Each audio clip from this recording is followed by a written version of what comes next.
The sheer depth of gameplay options in Elite Dangerous can make it bloody intimidating for the new player. It has a lot going on, let's face it. Aficionados of the game tend to break it down into three main categories, and let's see if I can do something fancy here with the subtitles. Combat, exploration, and cargo. And those even break down into multiple mission types themselves. There is bounty hunting and doing hazardous resource extraction site runs. There is mining and salvage. There is participating in the commodities market and speculating by buying goods low in one place and attempting to sell them for, ideally, much, much higher in another. And we're not even getting into the further depth that not only the Trailblazers expansion that came out recently has introduced, with the ability to colonize star systems and build your own starports and on-planet settlements, but also, when we're talking about on-planet, there is the Odyssey expansion, which introduced a whole new world of on-foot and even first-person shooter-style gameplay. But I reckon the core of Elite is and always will be flying a ship. Is there a way that a new player can get to know that experience whilst still being able to sample some of the other flavours of gameplay that this massive game offers? I reckon there is, and frankly, it's one of my favourite ways of playing the game. Hello and welcome to With Intent to Commit Thrivery. Yes, I know, whole new title for the channel, couldn't resist. I am still Rob Farker, still a 40-something lover of sleek futures and cool machines, but yeah, I'm trying to barge into a little bit of the whole life change and intentional living sector with tongue-in-cheek slightly, but still wanting to help people live better and more enjoyable lives. Perhaps through a little bit of a gameplay experience. We will see how we go. I'm trying to work that out. One thing that has not changed is that at the top of the video I am still going to be asking you if you enjoy or are intrigued by and engaged by what you're watching, please give this video a like. Please subscribe to the channel if you haven't already, and if you have any feedback, please please type an enthusiastic, constructive and polite comment in the comments section down below. Doing so not only lets YouTube know that this channel is worth promoting, but it lets me know that you're out there. It lets me engage with you and perhaps discuss some of the questions that you have based on this video, which will help me make videos that might help you out a little bit better. The great thing that passenger charters do is that they take that basic fun and they give it focus. Let's face it, when you're starting out, flying your ship is fine, but what's the point if you don't know where you want to go or why you might want to go there?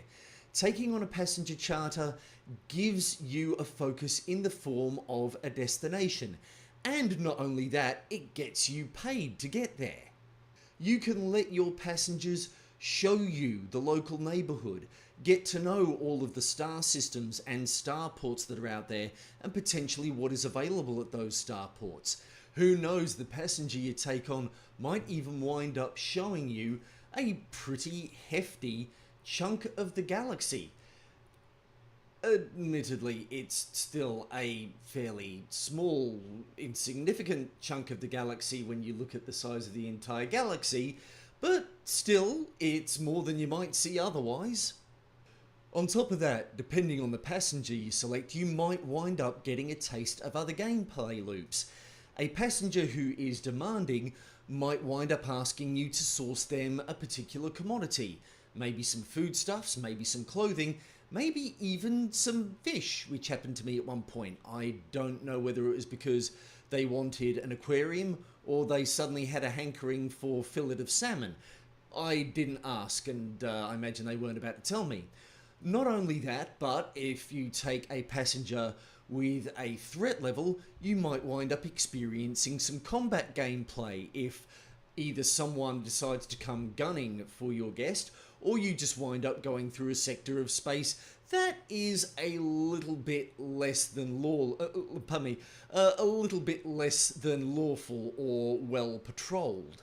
If you want to keep things simple, just to dip your toes in, you can even take on a straight up transport run. It's simple. You pick up a passenger, you go to the destination, you drop them off. You get paid. So what does an enterprising Starship commander need in order to get stuck into doing passenger charters? Thankfully, there are only 3 things that you need to make sure you've got your Starship outfitted with in order to start doing passenger runs. The first one is, of course, a passenger cabin. These come in 4 grades: economy, business, first class and luxury, with the note that you can only put a luxury class cabin in at current one of 3 chassis of ship: the Dolphin, the Orca or the Beluga, all of which are manufactured by the in-game corporation Saud Kruger. The second thing that you really should have, and that you probably will have in most ships that you buy anyway, is a cargo rack of some kind. Even if you don't do any shopping of your own when you're out doing a passenger run, if you've got a demanding client, they're going to ask you to stop off and buy something for them, and you are going to need that cargo rack to put that thing in. It's a good idea probably to have at least a capacity of 4, if not maybe 8, especially if you're taking on multiple runs. The most cargo I have ever had a customer ask me to get at one point is 3, but that doesn't mean they might not necessarily want you to get them something else while you're out there. And again, if you're carrying more than 1 passenger at the time, each of them might well have a demand of their own, and you are going to need the space. The final thing I would suggest is a fuel scoop. You are going to be jumping from system to system, and to make sure that you don't get stranded and really annoy your passenger, this baby is pretty much mandatory. Thankfully, they're not all that expensive, and you can get a C to A grade fairly easily on virtually any ship that you buy. And even if you're at the start of the game and you have your basic Sidewinder with a couple of other missions, you can typically get enough money to outfit your ship with those basic components. You might need to swap the planetary vehicle hangar out in order to have space to put your economy class cabin and a fuel scoop in, but you can keep your basic cargo rack in place. Depending on how you're feeling about your piloting confidence, you might also want to swap out either your Super Cruise Assist or your advanced docking computer. I found the Super Cruise Assist is not a bad thing to keep, especially if you might be having to sit and wait while your ship goes to a tourist beacon or another stop that your passenger is asking you to visit. Of course, pretty much not long after you get into Elite Dangerous, you're going to get that itch to replace your Sidewinder with a new ship. And I do have a suggestion on that front. Now, you would think I would suggest the Dolphin. It's a Saud Kruger vessel, so it can fit a luxury class passenger compartment. It's fairly cheap, and it has a fair bit going for it as a ship. But after doing a few passenger runs, I would actually suggest trying to stash a bit of extra cash away for the Cobra Mark V. The main reason is because it is optimized for Super Cruise overcharge. You, when you start doing passenger runs, are going to eventually get missions where the place your customer wants you to go within a given system is going to be tens of thousands, maybe even hundreds of thousands of light years away from the system's entry point at its primary star. And even if you put a Super Cruise overcharge capable frameshift drive in your Dolphin, it will chew up a lot of power, a lot of juice I should say, and run up a lot of heat very quickly. Whereas the Cobra Mark V, because it is optimized for Super Cruise overcharge, you can let the overcharge run for a fair bit. It won't chew up too much petrol, it won't run up much heat, and it will get you where you need to be going much, much quicker. Okay, you've got your ship, you've outfitted it, yep, I know, I did go with the dolphin. I figure the Pearl of the Quarter needs a little bit of love in this video, so just go with me. Anyway, ship, outfitted to travel. Next question is, what passenger contracts do you pick straight up? So generally, there are two main varieties of mission that we want to look at the outset. Transport missions and sightseeing. As I mentioned a little bit earlier on, transport missions are easy. Pick your passenger up, go to the destination, drop them off, get paid at your destination. Fairly simple. But if you're looking for a bit more variety, have a look out for these ones where your passenger is seeking a sightseeing adventure. You pick your guest up, you go out for a flight, and you go to a couple of different destinations, and then you come back to your original starting point and get paid. Now, there is a third type of mission. The visit a destination and collect data mission. Now, as you can see, these ones pay quite a bit more. That said, the travel distance is usually pretty massive. How massive are we talking about? Well, let's see. Well, it doesn't look like I can select the destination directly. So, if we scroll out a little bit,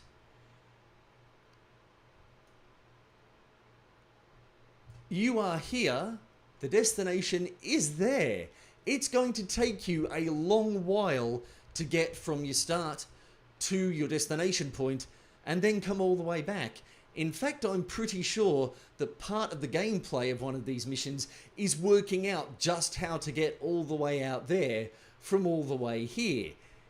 Which makes me kind of wonder, if you're looking for some sort of campaign objective, maybe this one would do the job. I still wouldn't suggest it right at the outset.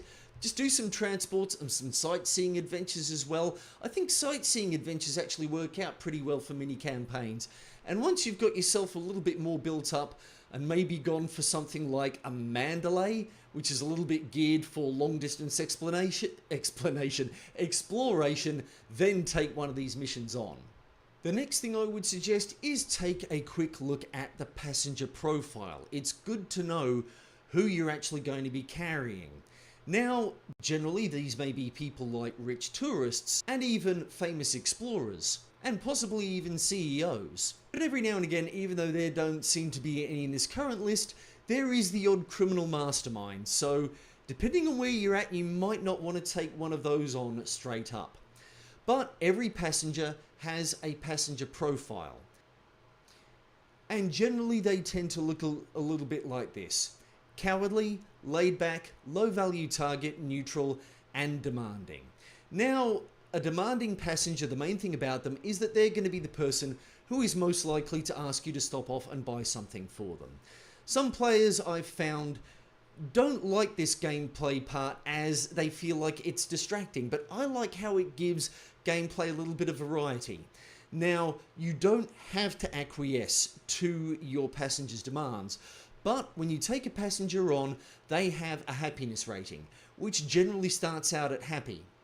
And the more stress they go through, whether because of external events or because you don't do what they ask you to do, that happiness rating might decrease, and it might result in you getting a little bit less cash out at the end. Of course, not all passengers follow this profile all the time. For example, you might get a secretive customer who doesn't like when your ship gets scanned. There are some ways around that, and I will get to those in another video. Probably one where I talk about another factor about passengers that I will mention shortly. And it is also possible that you might wind up taking on a high value target, particularly if they are a rich tourist, a famous explorer, or usually typically a CEO, which does increase the likelihood that you might get attacked. So threat levels can vary. This one is probably not a good idea when you're starting out. I would suggest maxing out at a threat level of 3. It is possible that nothing might actually happen on your trip, and despite the threat level, it winds up being uneventful. But the higher the threat level, the less likely of an the less likely that an uneventful trip is going to be. The third thing that you'll want to look at is reward. Now, rewards, typically, like any other mission, rewards come in a few factors. There is always going to be cash, but you also have the option of accepting less cash for another kind of reward. Now, there are pretty much 4 kinds of other rewards. There are materials, which are used in engineering and other things which I am not yet familiar with. Then there is cargo, which might be a bit tricky at the outset, especially if you've still got a small ship with a limited cargo capacity. There is influence, where you expand the influence of the faction that you're doing the job for. And that can be a nice thing if you are looking to help your faction grow and gain power in its local sector of space. That's a little bit more of an advanced topic, involves getting involved in the background simulation aspect of the game, which I am not even really familiar with or have delved deep into.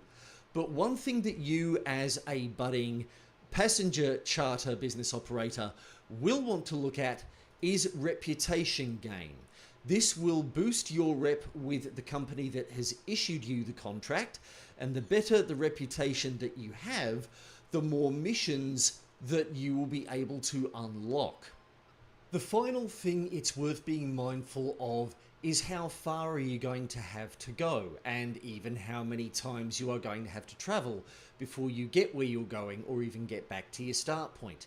Now, if you've got yourself a fuel scoop, you probably won't have to worry about this too much, but it is still worth, especially if you're thinking about taking on multiple trips at once, just doing a quick plot check and seeing how long it's going to take you to get, how many jumps it will take, and making sure that you have got your route settings configured such that you are going to be stopping off at fuel scoopable stars, which are basically these 7 star types at the top of the star class chart. Again, you want to make sure you don't get yourself stranded. But there is one more factor you also need to be mindful of, and it's something that so far I've found I can't predict when it's going to happen to me, and that is the factor of the illegal passenger. That one I will talk about in another video, as well as what you can do about this particular little challenge. Anyway, what about you?